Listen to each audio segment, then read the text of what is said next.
Up, good evening. Welcome to Thai PBS English News Service. I'm Supachon Pinsuwan. Starting off in the Deep South, 3 civilians have been killed and more than 4 injured in a shooting in a tea shop in Chao Airong district of Narathiwat province. And with more than 300 schools have already reopened after being closed for several weeks, a school director and a teacher in Pattani province were shot and killed in their school as they were having lunch. Ban Naying and Ban Kok, along with about 300 other schools in Chao Airong, the district of Narathiwat province, were back to teaching as usual today. Along with all routes to each school, police had set up checkpoints to ensure staff and student safety. Meanwhile, there was an attack in Tamon Rangya early this morning. Gunmen on a passing pickup truck sprayed bullets from an AK-47 assault rifle at villagers drinking tea and then fled. The drive-by shooting resulted in 3 people losing their lives and 4 more being injured. Police blame separatist militants. In a spate incident around noon today, gunmen dressed in police uniforms attacked Ban Bango school in Pattani province, killing the school's director and a teacher. Police said at least 5 men dressed in police uniforms burst into the school, shot the 2 teachers, and stole the gun and a pickup truck. The Department of Special Investigation, or DSI, will not oppose bail for former Prime Minister and his former deputy on Thursday when they are both scheduled to report to DSI investigators. However, relatives of the protesters killed in the 2001 political violence have submitted to the DSI a petition to oppose bail. Wife of taxi driver Pan Kam Kong, who was killed by troops in 2010, petitioned the DSI chief Tharit Phengdit today to not allow bail for former Prime Minister Aphisit Wechachhiwa and his former deputy Suthep Thiksuban. This Thursday, both of them will be summoned to acknowledge the charges of authorizing the killing of anti-government protesters during the political protest in 2010. After accepting the petition, the DSI chief quickly held a meeting of DSI investigators to consider the matter, and the panel agreed that when Aphisit and Suthep report to the department, they will be released on conditional bail. The bail conditions are that they are not allowed to travel out of the country without informing the investigators in advance.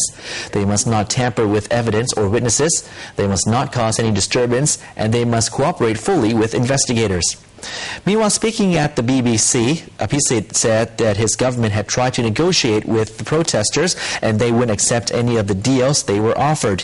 He went on to say that they were facing a situation where protesters had occupied the center of the city and that it was the government's duty to restore order. Aphisit said he would fight to prove he was not guilty, but added that he would accept the court's verdict as that is the way things should be done. And the Prime Minister is likely to comply with former Prime Minister Thaksin Shinawat's suggestion that a national referendum on the Constitution Amendment will justify the government's move to amend the Charter. Meanwhile, Thaksin told investors in Hong Kong that reconciliation will surely become a reality in Thailand next year, but it doesn't mean that he will receive any amnesty. Former PM turned fugitive Thaksin Shinawat made a speech at the Asia Society in Hong Kong today, saying that the Thai government is ready to accept the results of the referendum, and whether there will be enough votes to support the charter rewrite is not a worrying issue. Thaksin, the elder brother of Yingluck Shinawat, is seen as the real leader, holding the helm of the Pheu Thai party and the government. He told foreign investors that there would be many positive things happening in Thailand next year, and reconciliation would definitely be one of them. He reiterated, however, that reconciliation is not about him receiving amnesty so that he could return home without serving any jail time, adding that he's already comfortable staying abroad. Meanwhile, after today's cabinet meeting, Prime Minister Yingluck Shinawat ordered the Ministries of Interior and Justice to consider launching a national referendum on constitutional amendment. The Pheu Thai party is pushing for an amendment to unlock an article which will then allow a constitution drafting committee to be formed. Today, according to law, only MPs and senators can amend the constitution, while the public can only have a say only once they gather 50,000 names.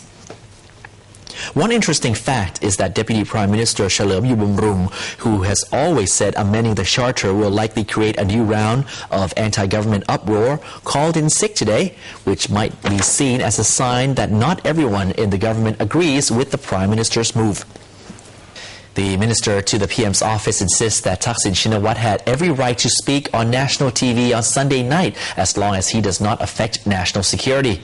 Sansani Nakpong, minister to the PM's office, said that Prime Minister did not ask or comment to her nor Channel 11 regarding the broadcasting of Thaksin Shinawatra's speech on Sunday night as he opened the Muay Thai Warrior boxing match in Macau.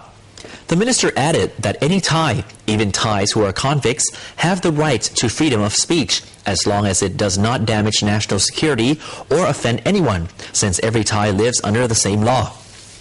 She went on to give examples of other politicians who were sentenced to imprisonment but remain on the run outside the country and are still interviewed by the media.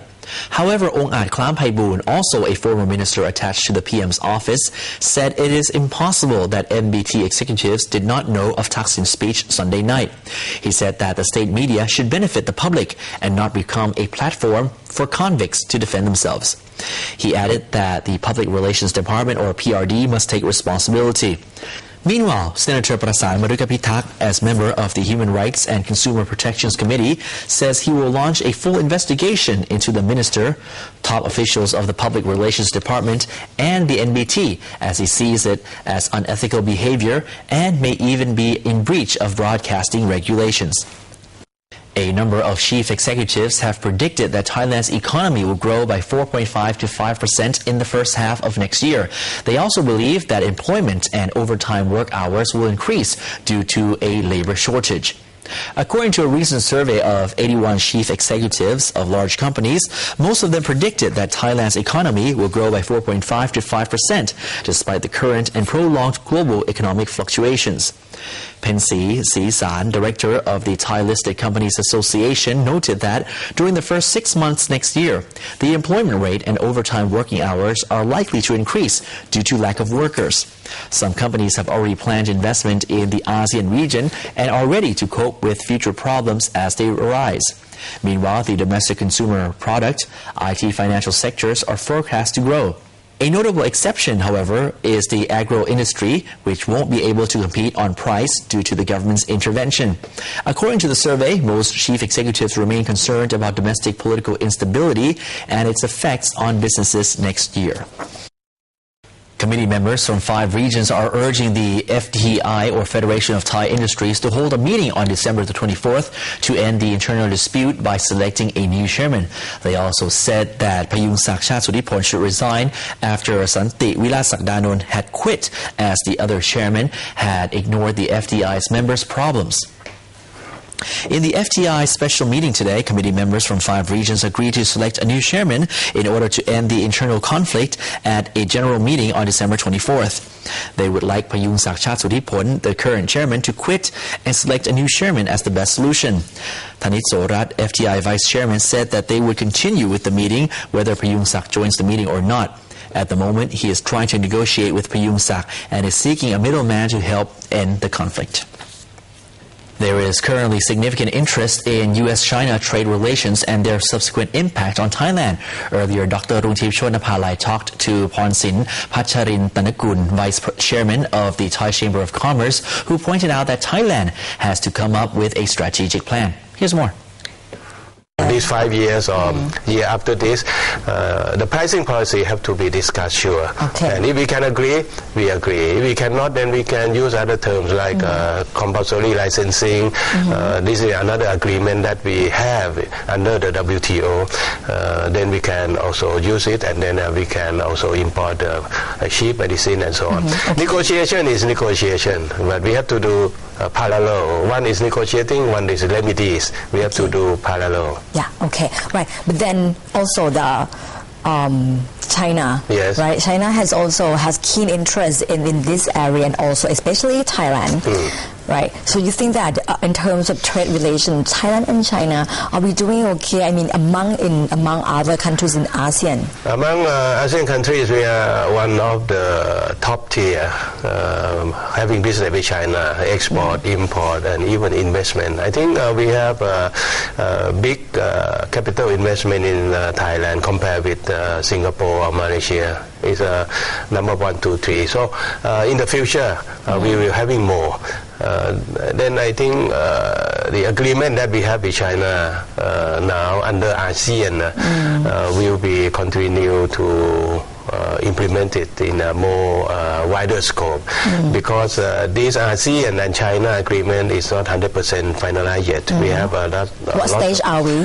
We 50% of halfway, the 100. right. Halfway. We are still haven't concluded services sector, investment, and so on. So these are more important for ASEAN country, because ASEAN once become one group or integrated into one. The most important thing for us here is investment.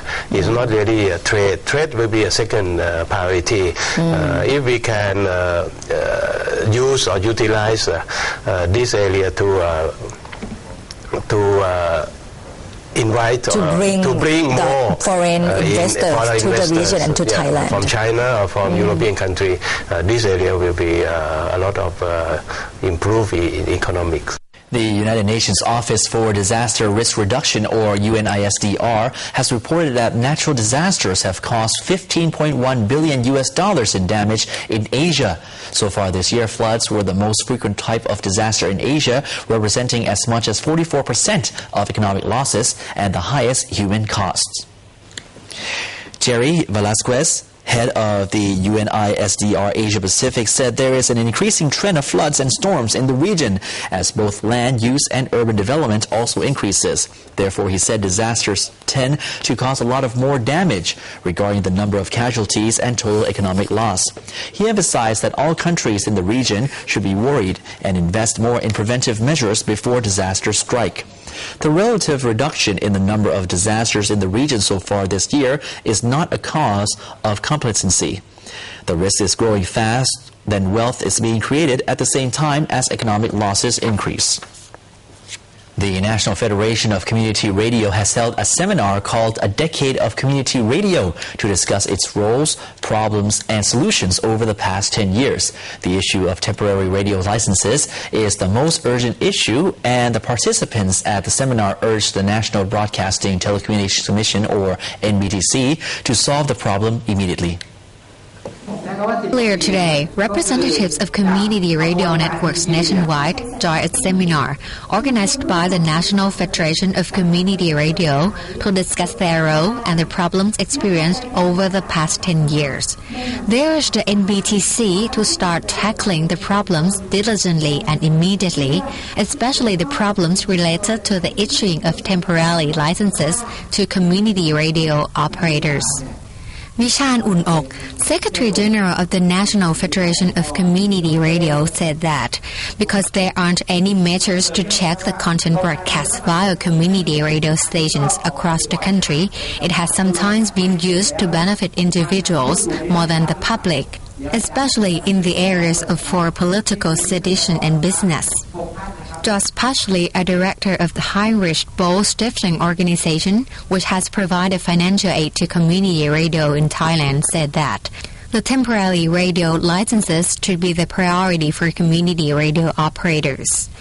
Problems I see is that the community radios are still working with temporary licenses. So I think in the midterm, NBTC should speed up the process to provide community radios with proper permanent licenses. At the moment, there are over 10,000 community radio stations nationwide. Only 6,600 stations of them are registered with the NBTC. Udomlak Unhalekachit, Thai PBS. Thank you, Guru Domlak. The Ratchamangala National Stadium will, for the first time this weekend, host the Race of Champions car racing tournament with world-class racers competing neck to neck. It took only 10 days to convert Ratchamangala National Stadium into a national car racetrack where top racers from around the world will compete in the 25th edition of the Race of Champions. Thailand is the second country in Asia to host this global tournament after China hosted it 3 years ago. Today, the Deputy Governor of the Sports Authority of Thailand handed the stadium over to Frederick John, President of the Race of Champions tournament.